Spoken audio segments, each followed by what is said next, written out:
সংজ্ঞা আমরা যখন চাইলাম ওনার কাছ থেকে তিনি 5 বছর ধরে দিতে পারেননি। বলছেন মায়ানমার, বাংলাদেশ, কক্সবাজার থেকে এইদিকে নেপাল, আসাম, মণিপুর, যত ত্রিপুরা রাজার ছিল, সীমানা ছিল, সবকে নিয়ে আমরা গ্রেটার ত্রিপুরা নেব একবার বললেন। দ্বিতীয়বার ব্যাখ্যা দেওয়ার সময় বললেন সারা পৃথিবীতে যেখানে যেখানে ত্রিপুরা আছে সবকে নিয়ে গ্রেটার ত্রিপুরা হবে। আমি তো একেবারে বেহুশ হয়ে পড়ে যাওয়ার উপক্রম ছিল, কারণ আমি তো রাজনীতির ছাত্র, আমি পলিটিক্যাল সায়েন্সের মাস্টার ডিগ্রি করেছি, একটু হলে একটু রাজনীতিতে ছাত্র জীবন থেকে পড়াশোনা করেছি। তো তার জন্য বারে বারে আমার আগ্রহ জানার জন্য আমাকে যাতে বুঝায় গ্রেটার ত্রিপুরাল্যান্ডের অর্থ, এই যে বুঝার চেষ্টা 5 বছর ধরে আমিও চালাচ্ছি, ওনারাও বোঝানোর চেষ্টা করছেন। এই এডিসি আর এইখানে বসে আপনারা আমরা হিসাব চাইবো না, টাকার হিসাব চাইবো না নাকি? চান তো আপনারা? চান তো? তাহলে সাংবিধানিক পুষ্টি থেকে আপনি কেন সংবিধান অমান্য করবেন? অডিট করানো সাংবিধানিক দায়িত্ব আমাদের, অডিটর জেনারেল এন্ড কন্ট্রোলার। এই পুষ্টটা কিন্তু সাংবিধানিক পুষ্ট। অডিটর জেনারেলকে নিয়োগ করেন রাষ্ট্রপতি, ভারতের রাষ্ট্রপতি, এবং তিনি পুরো দেশের হিসাব রাখেন। আমাদের রাজ্য সরকারের টাকার হিসাব দিয়ে টাকা আনি। তুমি এডিসির প্রশাসনে বসে আসো, তুমি একটা সাংবিধানিক প্রতিষ্ঠান এবং পদে আসো, তাহলে তোমাকে হিসাব দিতে হবে। আমি রেবতী ত্রিপুরা সেই হিসাবটাই তো চেয়েছি জনগণের হয়ে, তাহলে আমি কি করে খারাপ হয়ে গেলাম? উনি নানান বিষয়ে সেদিন বলেছিলেন, এই অনিমেষ বাবু তিনিও প্রশ্ন করেছেন, প্রদ্যুৎ বাবু একটা কথা বলেছেন মন্ত্রিনী রাং আছে। এখানে যারা কক্সবাজারবাসী একটু হিন্দি বুঝেন তারা কিন্তু বুঝতে পেরেছেন, মন্ত্রিনী রাং আছে। মন্ত্রী তো সবাই বুঝলাম আমরা, মন্ত্রিনী এটা নি মানে কক্সবাজার হয়ে গেল, রাং আবার কক্সবাজার হয়ে গেল, আছে আবার বাংলা হয়ে গেল। একটা লাইনের মধ্যে হিন্দি বাংলা কক্সবাজার মিশিয়ে বললেন মন্ত্রিনী রাং আছে, লেকিন চিনি হিম্মত তঙ্গ, মানে কি তাদের হিম্মত আছে আর মন্ত্রীর রাং আছে। তো আমি জিজ্ঞেস করেছি, আপনি একজন দায়িত্বশীল ব্যক্তি, আপনি তো রাজা, আপনি যে কথাগুলি বলেন তার কি কোনো গুরুত্ব থাকবে না? অবশ্যই। তো তাহলে কোন মন্ত্রীর কথা আপনি বললেন? আমি জিজ্ঞেস করেছিলাম প্রেস মিটে। এই মন্ত্রী সবাই, আপনারও তো 2 জন মন্ত্রী আছে, যেহেতু নাম বলেননি আমার তো সন্দেহ, এটা কি বিশ্বকেতু বাবুর হাতে আছে এই রাংটা টাকা, না ওই অনিমেষ বর্মার হাতে? নামটা বললে খুশি হতাম। বিজেপি মন্ত্রী যদি হয় আমরা দেখবো পার্টিতে, আর আপনার দলের যদি হয় মন্ত্রীর হাতে টাকা আছে, টাকা কিভাবে আছে, কিভাবে হলো টাকা, সেটাও আপনি দেখবেন, আমরাও দেখবো। তাহলে জনসমক্ষে আপনি অভিযোগ করলেন কাউকে, কোন মন্ত্রীকে ছোট করলেন, এই মন্ত্রী ক্যাবিনেট মন্ত্রী যার উপরে আমরা দায়িত্ব দিয়ে রেখেছি ত্রিপুরা রাজ্যের উন্নয়নের জন্য, জনজাতি জাতি সকলের কল্যাণের জন্য, ত্রিপুরাকে এগিয়ে নিয়ে যাওয়ার জন্য, এই মন্ত্রীর বিরুদ্ধে আপনি অভিযোগ আনলেন।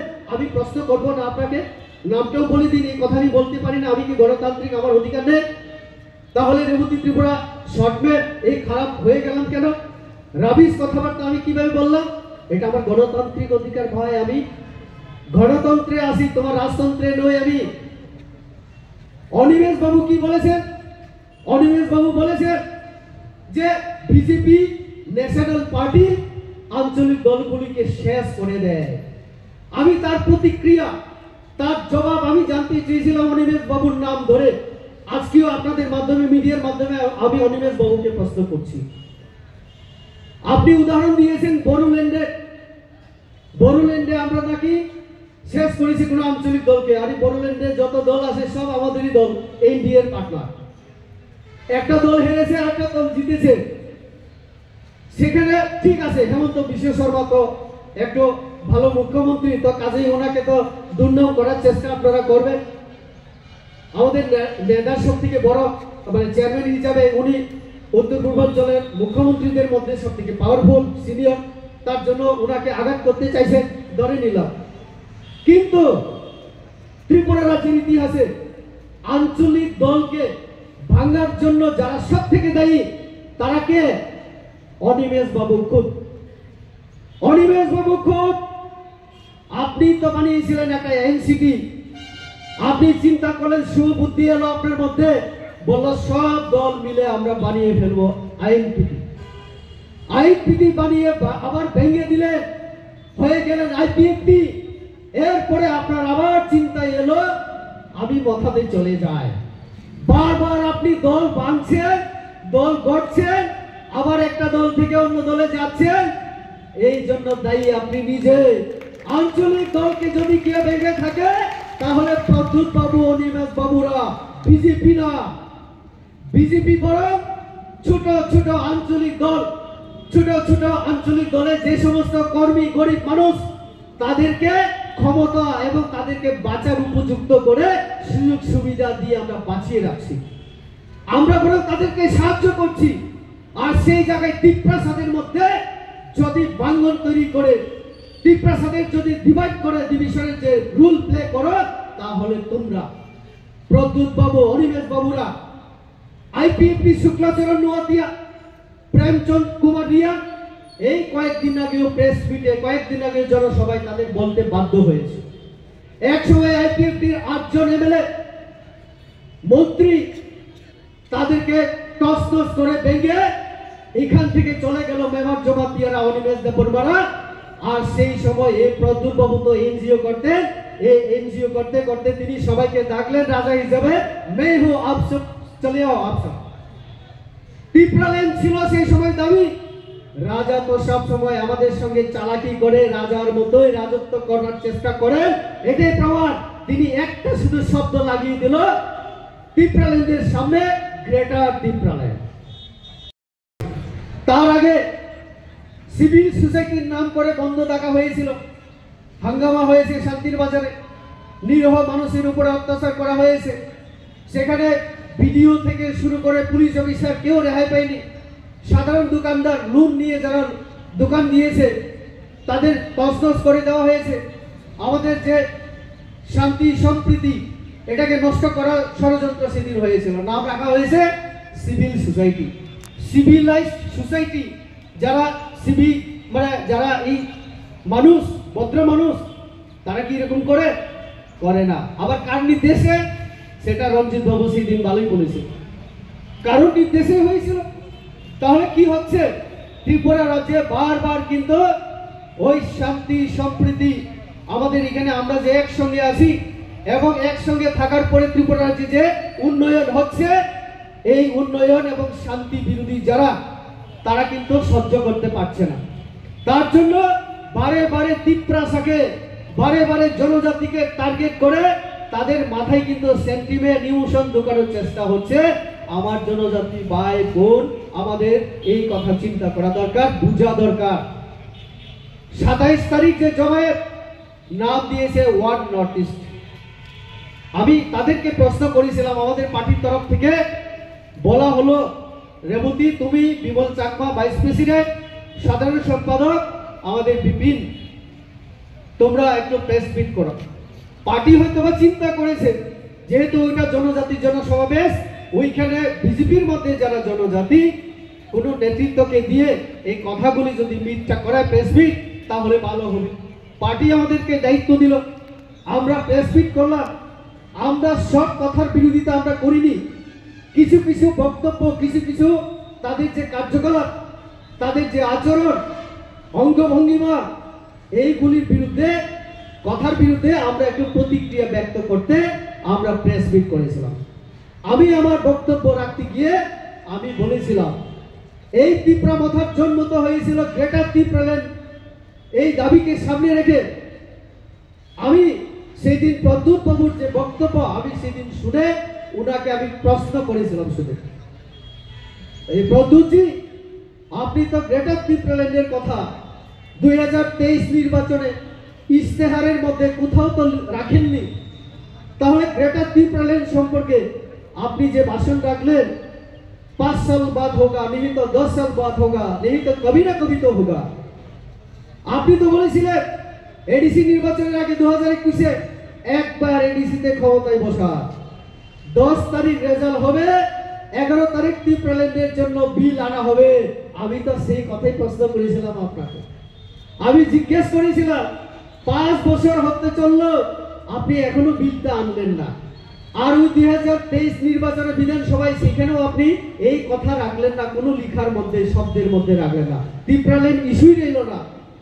চুক্তি হলো কেন্দ্রের সঙ্গে, ট্রাই পার্টি এগ্রিমেন্ট হলো, রাজ্য ওই পার্টি কেন্দ্র সরকার, আমাদের মাননীয় মুখ্যমন্ত্রী থেকে শুরু করে কেন্দ্রীয় মন্ত্রিসভার আমাদের হোম মিনিস্ট্রি থেকে অমিতজি সাক্ষী হিসাবে ওই প্রদ্যুৎ বাবু, সেই এগ্রিমেন্টের মধ্যে আমার এখানে মিডিয়ারা আছেন, আমি তাদেরকেও অনুরোধ করতে চাই, আপনারা কি পেয়েছেন সেখানে যে গ্রেটার ত্রিপুরাল্যান্ড দিতে হবে, বা আমরা পেয়েছি এগ্রিমেন্টের মধ্যে সিগনেচার যেটা হলো পেপারের মধ্যে, আমি তো খুঁজে পাইনি কোথাও।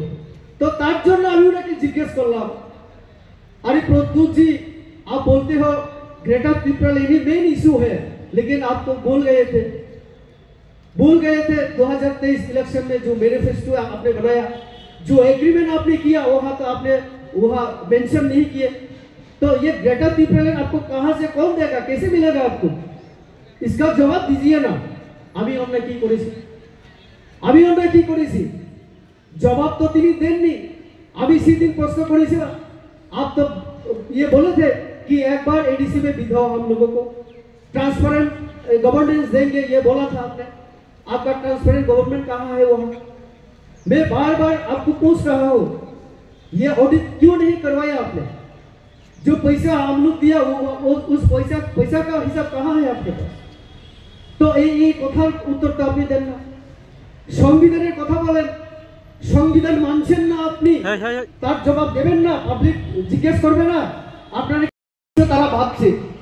কিন্তু যখন দেখা গেল না ত্রিপুরা রাজ্যেই না, শুধু পুরো ভারতবর্ষের মধ্যে যারা গভর্নর, রাজভবন এটার নাম হবে লোক ভবন, লেফটেন্যান্ট গভর্নর যারা থাকেন সেটা হবে লোক নিবাস।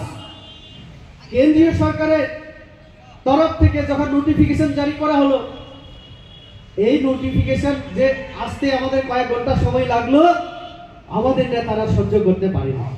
তার আগে কমেন্ট করতে শুরু করলো, প্রতিক্রিয়া দিতে শুরু করলো। রাজনীতি না বুঝে রাজনীতি করলে সেটাই হয়। বলছে রাজকোষাগারের দিয়ে তৈরি রাজভবনের নাম পাল্টে কিভাবে ইয়ে হবে, সেন্টিমেন্ট এবং ইমোশনকে সবসময় কাজে লাগানোর চেষ্টা, ত্রিপুরা স্বাধীনকে বোকা বানানোর চেষ্টা। এই জন্য গতকাল যখন আবার মাননীয় প্রধানমন্ত্রী বললেন, আমি যেখানে বসে কাজ করি আমার অফিস পিএমও প্রাইম মিনিস্টারের অফিস, তার নাম আমি পরিবর্তন করতে চাই। তিনি নাম দিলেন, আমি তো প্রধানমন্ত্রী নই, আমি তো সেবক। যখন বলেছিলেন রাহুল গান্ধীর প্রতিক্রিয়া আমরা পেয়েছিলাম, কত কিছু বলেছেন ওনাকে, উনি সেবক যে তার প্রমাণ দেওয়ার জন্য তিনি এখন কি দিয়েছেন, সেবা তীর্থ, সেবা তীর্থ, অর্থাৎ যে জায়গায় বসে তিনি দেশের সেবা করবেন, সেবক যেখানে বসবেন সেই অফিসের নাম তিনি রাখলেন সেবা তীর্থ। এটা হিন্দিতে একটু ইয়ে করলে বলে সেবা তীর্থ। তো এইভাবে আমাদের প্রধানমন্ত্রী গণতন্ত্রকে, প্রজাতন্ত্র আমরা বলি, রিপাবলিক যে শব্দ, সাধারণতন্ত্র, আমাদের এখানে গণতন্ত্র এবং প্রজাতন্ত্র দুইটাই আছে।